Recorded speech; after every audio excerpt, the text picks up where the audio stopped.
साथियों नमस्कार, स्वागत है आपका हमारे YouTube channel mission school education में। और आज हम जो चर्चा कर रहे हैं वह चर्चा करेंगे ब्रिज कोर्स के बारे में। ब्रिज कोर्स में आज हम पढ़ेंगे जो हमारा 2024-25 का ब्रिज कोर्स है। कक्षा 9वीं के लिए यह क्लास है। 9वीं के लिए जो ब्रिज कोर्स की किताब लाई गई है, जो ब्रिज कोर्स का सिलेबस रखा गया है, आज के हम इस वीडियो में पहले ब्रिज कोर्स की जो कविता है उसको पढ़ेंगे।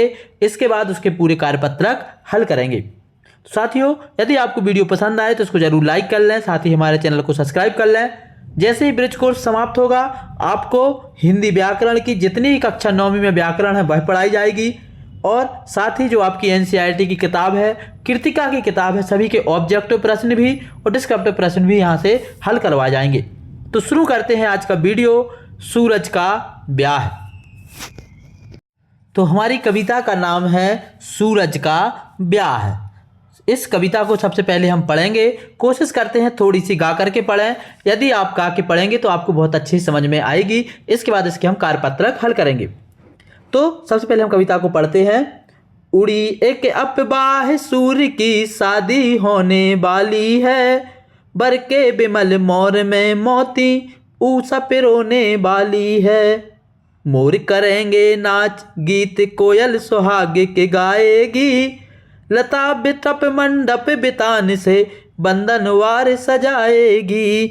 जीव जंतु भर गए खुशी से बन की पात पात डोली, इतने में जल के भीतर से एक वृद्ध मछली बोली। सावधान जलचरों खुशी में सबके साथ नहीं फूलो, ब्याह सूर्य का ठीक मगर तुम इतनी बात नहीं भूलो। एक सूर्य के मारे हम विपद कौन कम सहते हैं, गर्मी भर सारे जलवासी छटपट करते रहते हैं। अगर सूर्य ने ब्याह किए 10-5 पुत्र जन्माएगा, सोचो तब उतने सूर्यों का ताप कौन सह पाएगा।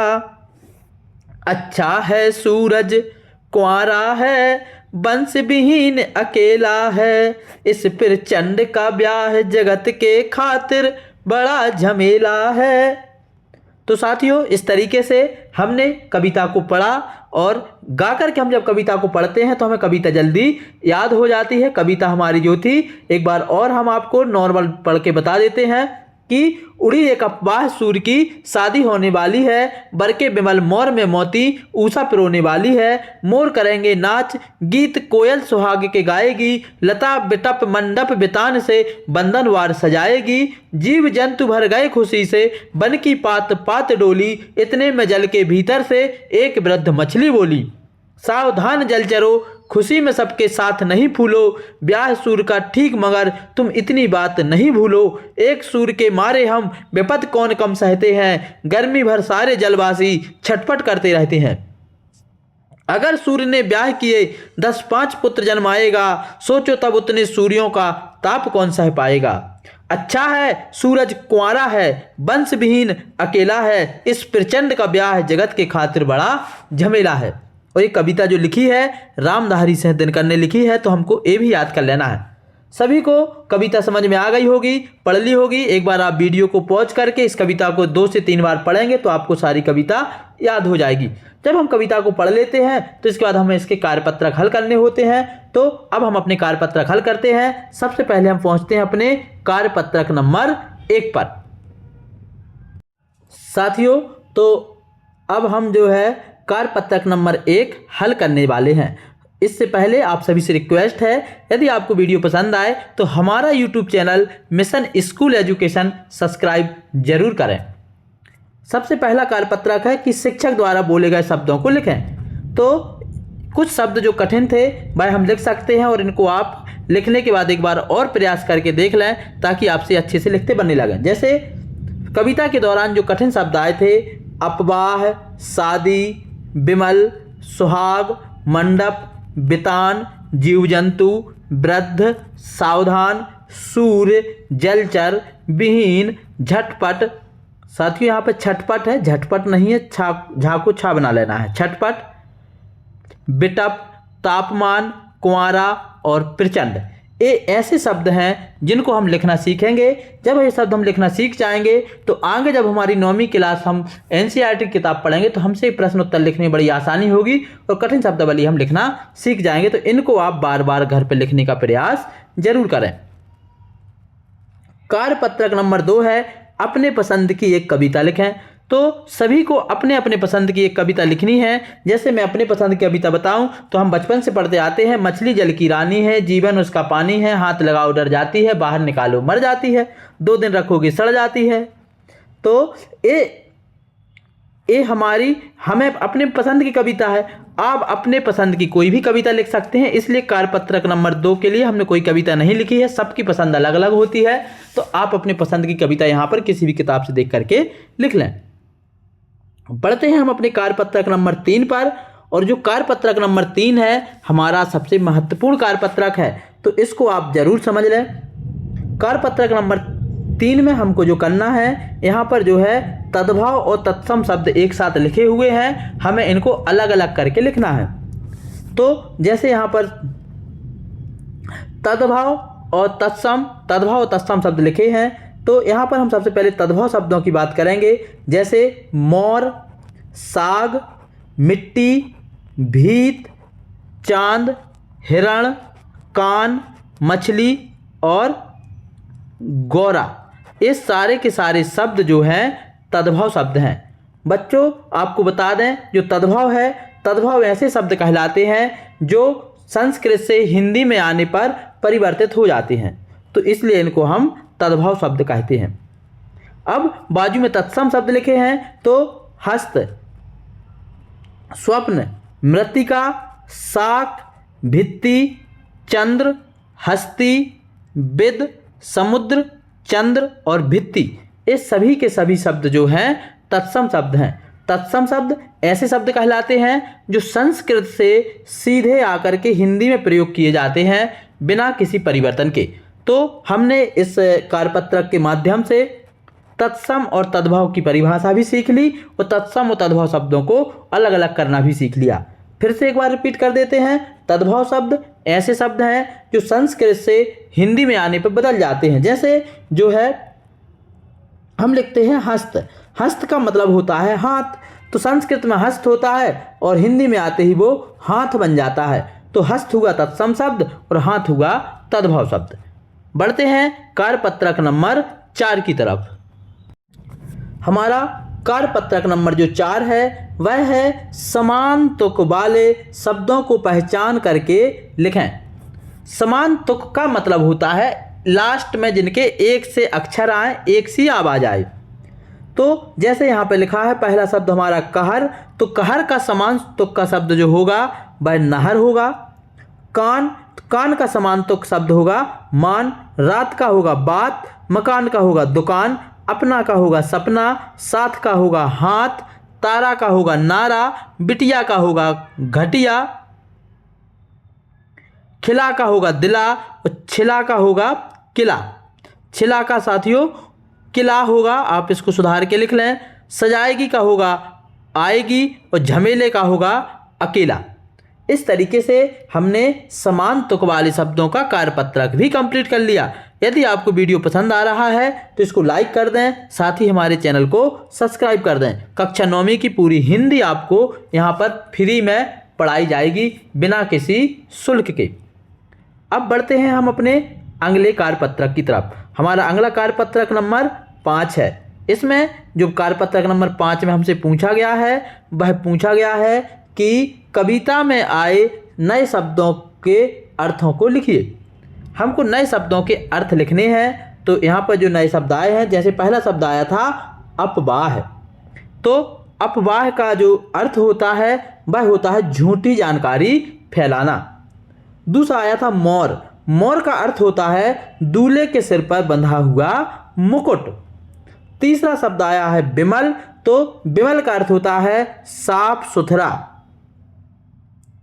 इसके बाद आया है ऊषा, तो ऊषा शब्द का जो अर्थ होता है वह होता है सुबह का समय या भोर। अगला शब्द आया है सुहाग, सुहाग का अर्थ होता है शादी में गाए जाने वाला गीत। इसके बाद अगला शब्द आया है बिटप, बिटप का अर्थ होता है पेड़ या वृक्ष। अगला शब्द है मंडप। मंडप का अर्थ होता है छाया हुआ या मड़वा। ये मड़वा शब्द जो है बुंदेली का एक शब्द है जो आंचलिक क्षेत्र में प्रयोग होता है। शादी के समय जो मंडप बनाया जाता है उसको मड़वा बोलते हैं, जिस पर कुछ हरे पत्ते डाल करके हम इसको तैयार करते हैं। अगला जो शब्द है वह है बितान। बितान मतलब होता है विस्तार या फैला हुआ। अगला शब्द है पात पात। तो पात पात शब्द का अर्थ है एक पंक्ति में या लाइन में। इसके बाद अगला शब्द है वृद्ध। वृद्ध का मतलब होता है बूढ़ा या बुजुर्ग। इसके बाद 11वें नंबर का शब्द है कि पत्तों से बनी हुई झालर। अगला शब्द है जलचर। जलचर का अर्थ होता है जल में रहने वाले। फिर अगला शब्द है विपद। विपद का अर्थ होता है विपत्ति या संकट। इसके बाद अगला शब्द है प्रचंड। प्रचंड का अर्थ होता है अत्यधिक गर्म। अगला शब्द है खातिर। खातिर का अर्थ होता है के लिए या वास्ते। अगला शब्द है कुंवारा। कुंवारा का अर्थ होता है जिसका विवाह नहीं हुआ हो।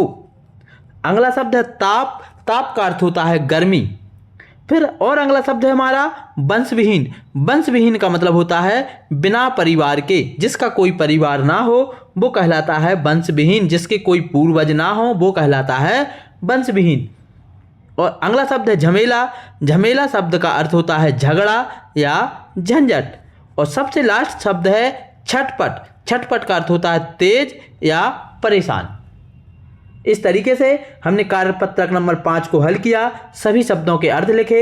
यदि आपको अर्थ समझ में आए हैं तो हमें कमेंट करके जरूर बताएं कि आपको सभी अर्थ समझ में आ गए हैं। किसी शब्द का अर्थ समझ में नहीं आया है तो बता दें। अगले वीडियो में आकर के सबसे पहले हम इन अर्थ को आपको एक बार और बता देंगे। बढ़ते हैं अगले कार्यपत्रक की तरफ। साथियों, हमारा अगला कार्यपत्रक है कि हमको यहाँ पे एक कविता दी गई है। इस कविता को पढ़ना है और इस कविता को पढ़ करके हमें नीचे दो जो है कुछ प्रश्न दिए गए हैं इसी कविता में से उनको हल करना है। कविता है कहती सारी दुनिया जैसे किस्मत, नाम है उसका हकीकत में मेहनत। जो रचते हैं खुद अपनी किस्मत वे कहे जाते हैं साहसी। जो करते हैं ईश्वर से शिकायत वे कहे जाते हैं आलसी। जो रुक गया मिट गया उसका नामो निशा, जो चलता रहा अपनी मंजिल वो पा गया। खुशी के हकदार हैं वही जिन्होंने दुख को सहा, छोड़ के दामन फूलों का कांटों की राह को चुना। निराशा का अंधकार मिटाकर आशा के दीप जलाओ, छोड़ भाग्य की दुहाई अपनी किस्मत स्वयं बनाओ। तो कितनी अच्छी कविता है। इस कविता से हमें अपनी जिंदगी में भी प्रेरणा लेनी है और नीचे लिखे हुए प्रश्नों को भी हल करना है। पहला प्रश्न है हमारा, हकीकत में किस्मत किसे कहते हैं? तो हमने अभी अभी पढ़ा है कि हकीकत में किस्मत जो कहते हैं वह मेहनत को कहते हैं। जो अपनी किस्मत रचते हैं उन्हें क्या कहते हैं? तो इसमें स्पष्ट लिखा है, जो रचते हैं खुद अपनी किस्मत वे कहे जाते हैं साहसी, तो उनको साहसी कहते हैं। इसका उत्तर होगा का नंबर का। सच्ची खुशी का हकदार कौन है? तो इसमें लिखा है खुशी के हकदार हैं वही जिन्होंने दुख को सहा, तो दुख को सहने वाला। प्रश्न नंबर 3 का उत्तर नंबर घ, दुख को सहने वाला जो है सच्ची खुशी का हकदार होता है।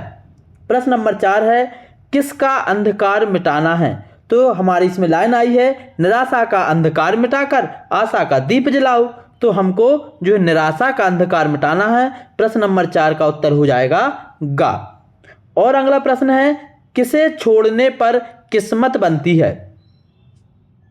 तो इसमें लिखा है, छोड़ भाग्य की दोहाई अपनी किस्मत स्वयं बनाओ, तो भाग्य की दोहाई छोड़ने से हमारी किस्मत बनती है। हमको भाग्य के भरोसे नहीं बैठना है, अपनी मेहनत स्वयं करना है। इसके बाद अंतिम प्रश्न है हमारा, जो रुक गया मिट गया उसका, तो आगे हमारी पूरी लाइन हो जाएगी नामो निशा। इस तरीके से इस प्रश्न का उत्तर हो जाएगा गा। और हमने इसी के साथ अपने ये पूरे के पूरे प्रश्न हल कर लिए। बढ़ते हैं अगले कार्यपत्रक की तरफ। हमारा जो अगला कार्यपत्रक है वह कार्यपत्रक है नीचे दिए गए चित्र को देख करके अपने सरल शब्दों में एक अनुच्छेद लिखो। आपको एक चित्र दिया गया है, उसको देख करके हमें एक अनुच्छेद लिखना है। तो हमें ज़्यादा बड़ा अनुच्छेद नहीं लिखना है, छोटा सा अनुच्छेद लिखना है। जैसे हम लिख सकते हैं कि ऊपर दिए गए चित्र में सुबह का समय है, सुबह सुबह सूरज निकल रहा है, चारों तरफ चिड़ियाँ चहचहा रही हैं। एक चिड़िया पिंजरे में बंद है, वह बाहर के मौसम को देखकर बाहर आने के लिए छटपटा रही है। एक पेड़ पर कुछ फूल खिले हुए हैं, आसमान पर बादल भी दिख रहे हैं। एक झरना बह रहा है और सुबह के समय को इस चित्र में दिखाया गया है। बड़ा ही मनोहरी चित्र है। तो इसके साथ हमारा कार्यपत्रक नंबर 7 भी हल हो गया। इसके बाद बढ़ते हैं अगले और अंतिम कार्यपत्रक की तरफ। साथियों, जो अंतिम कार्यपत्रक है वह आपको खुद लिखना है, क्योंकि उसमें लिखा हुआ है कि अपनी अपनी दिनचर्या के बारे में बताइए। अब फाइनली हमने पूरा जो है ये हल कर लिया चैप्टर। लास्ट में हमने इस चैप्टर में क्या सीखा इसके बारे में हम चर्चा कर लेते हैं। सबसे पहले हमने जो है इसमें शब्द के बारे में सीखा कि शब्द क्या है। तो शब्द होते हैं दो या दो से अधिक वर्णों से सार्थक मेल को जो है हम शब्द कहते हैं। जब दो या दो से अधिक वर्ण मिलते हैं और एक नया शब्द बनता है तो उसको हम शब्द कहते हैं। बस उसका एक निश्चित अर्थ होना चाहिए। इसके बाद हमने सीखा तत्सम शब्द। तत्सम शब्द किसे कहते हैं? जो शब्द संस्कृत से हिंदी में बिना परिवर्तन किए अपना लिए जाते हैं उन्हें तत्सम शब्द कहते हैं। जैसे भानु, कर्म, अग्नि, हस्त, ज्ञान आदि। फिर हमने सीखा तद्भव शब्द। तद्भव शब्द कौन से कहलाते हैं? ये शब्द संस्कृत से निकलकर हिंदी भाषा में बदल जाते हैं और इसलिए हमारी भाषा को अपनाने में मदद करते हैं। मतलब ऐसे शब्द जो संस्कृत से हिंदी में आने पर बदल जाते हैं उनको तद्भव शब्द कहते हैं। जैसे संस्कृत में हम बोलते हैं कृषक और हिंदी में आकर के बन जाता है किसान। जैसे संस्कृत में हम बोलते हैं घृत, हिंदी में आके बन जाता है घी। तो इस तरीके से ये वाले शब्द कहलाते हैं तद्भव शब्द। और हमने एक शब्द और सीखा तुकांत शब्द। तुकांत शब्द कौन से कहलाते हैं? तुकांत शब्द ऐसे शब्द हैं जो उन शब्दों को कहा जाता है जिनके अंत में समान वर्ण हो। जैसे सीता, गीता। इन दोनों में शब्दों में सीता और गीता का अंतिम वर्ण जो है ता है, जो कि दोनों में समान है, इसलिए दोनों शब्दों को तुकांत शब्द कहेंगे। हम सीधे अपनी भाषा में कह सकते हैं ऐसे शब्द जिनके लास्ट के अक्षर एक से हों। जैसे गाएगा, जाएगा, सीता, गीता, मोहन, सोहन। तो ये हो गए हमारे तुकांत शब्द। तो हमने पूरा कार्यपत्रक समझ लिया, क्या सीखा ये समझ लिया, पूरा का पूरा पाठ हमने हल कर लिया। इसी तरह हम अगले पूरे के पूरे पाठ आपको हल कराएंगे। आपको वीडियो पसंद आया है तो इसको लाइक कर लें, हमारे चैनल को सब्सक्राइब कर लें और अपने दोस्तों तक इसको शेयर कर लें, क्योंकि यदि आप अपने दोस्तों तक इसको शेयर नहीं करेंगे तो बाद में आपके दोस्त आपकी किताब लेकर के ही उसको हल करेंगे और हो सकता है वो आपकी किताब घुमा दें। इससे अच्छा है कि उन तक शेयर कर दें और कहें कि आप स्वयं इसको देख करके लिखें, जिससे आप सीखेंगे भी और आपकी किताब भी गुमने से बच जाएगी। तो साथियों, आज की इस वीडियो में इतना ही। जय हिंद।